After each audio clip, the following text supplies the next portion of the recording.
Welcome back to another edition of Literary Diss Tracks. So today we have the artists of Bronzeville, or the Chicago Black Renaissance, versus the Harlem Renaissance.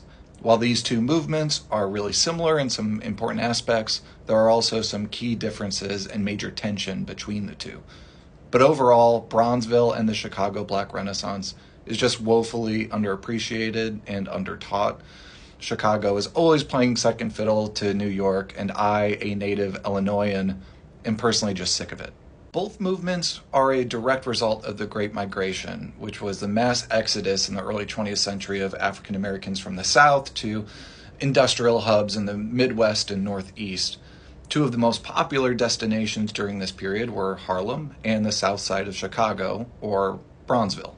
To understand the significance of what happens in Bronzeville, let's first set the stage with the Harlem Renaissance. I've talked about it before, but suffice to say that the Harlem Renaissance began with the publication of Alain Locke's The New Negro, which called for the creation of a new tradition of African American literature that would eschew the expectations of and dependency upon a white middle-class readership, and thus create and uplift a mostly middle-class African American audience in support of African American literature.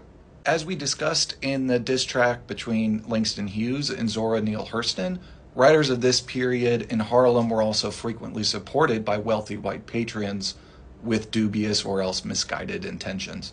There are so many major literary figures of the Harlem Renaissance to point out, including Langston Hughes and Zora Neale Hurston, but also Jean Toomer, Claude McKay, Nella Larson, and James Weldon Johnson. However, the Great Depression sort of marks the beginning of the end of the Harlem Renaissance. While the movement would sort of limp forward into the 30s, many of its luminaries lost financial support, and the Harlem Renaissance was gradually drained of that initial creative fervor. Now let's talk about Bronzeville, which was the epicenter of the Chicago Black Renaissance. The history of the neighborhood's name tells you almost everything you need to know about this lesser-known but hugely important movement. Prior to being known as Bronzeville, this particular part of the south side of Chicago was oftentimes derisively called the Black Belt or Black Ghetto, and some other names that I am not comfortable repeating. However, James J. Gentry, the theater editor of the Chicago Bee, suggested instead it be called Bronzeville, a name in celebration of its inhabitants' pigmentation, which reflects the community's resistance, but also the reclamation and ownership of their community. In some ways, this is the perfect metaphor for the broader artistic objectives of the Chicago Black Renaissance, as Bronzeville is a very community-oriented, class-conscious, and politically engaged artistic movement. Unlike the Harlem Renaissance, the Chicago Black Renaissance that came out of Bronzeville really picked up steam after the Great Depression. This is in some ways due to the fact that some of the artists of the Harlem Renaissance, notably Langston Hughes and Arna Bontom, relocate to or spend time visiting Chicago after the Depression, joining writers and artists like Gwendolyn Brooks, Richard Wright, Louis Armstrong, Margaret Walker, and Archibald John Motley Jr. It's really the fallout of the Great Depression that would come to define Bronzeville's artistic objectives, as unlike the Harlem Renaissance, it was a decidedly working class movement. Artists of the Harlem Renaissance had their benefactors and patrons, but according to historian Eric Gelman, this meant that they, quote, weren't that invested in the politics and the currents of what was happening in the larger community. This is not the case in Bronzeville. Because these artists were so dedicated to the well-being of their community, their art was meant to benefit their community.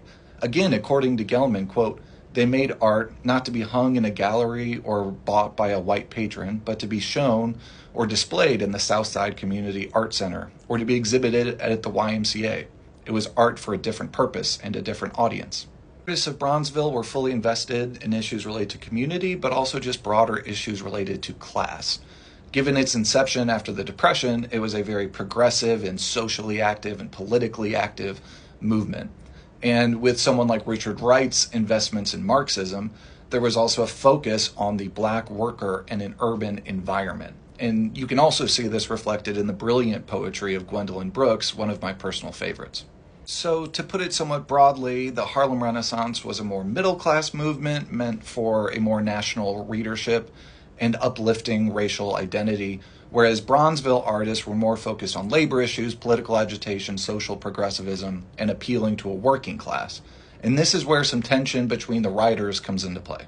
Take, for instance, someone like Richard Wright, who has come up a lot in these diss tracks. But as a writer who was active in Bronzeville before going to Paris, his work was often criticized by luminaries of the Harlem Renaissance, such as Zora Neale Hurston and Langston Hughes and James Baldwin, for its violent and perhaps negative portrayals of African Americans. Yet, Richard Wright's objective in his art in some ways reflects the ethos of Bronzeville. He was writing precisely to agitate for social change, not simply soothe his readers. And the change he was advocating for was not bound only to race relations, but also some interrelated issues of class in America. So in many ways, Bronzeville is not in opposition to the Harlem Renaissance, but rather an extension and an evolution.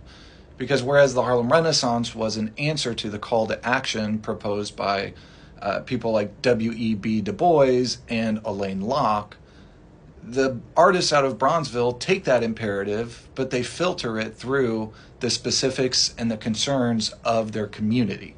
So let me know in the comments which artists out of Bronzeville are your favorite. In the meantime, though, just go read all the poems of Gwendolyn Brooks and thank me later.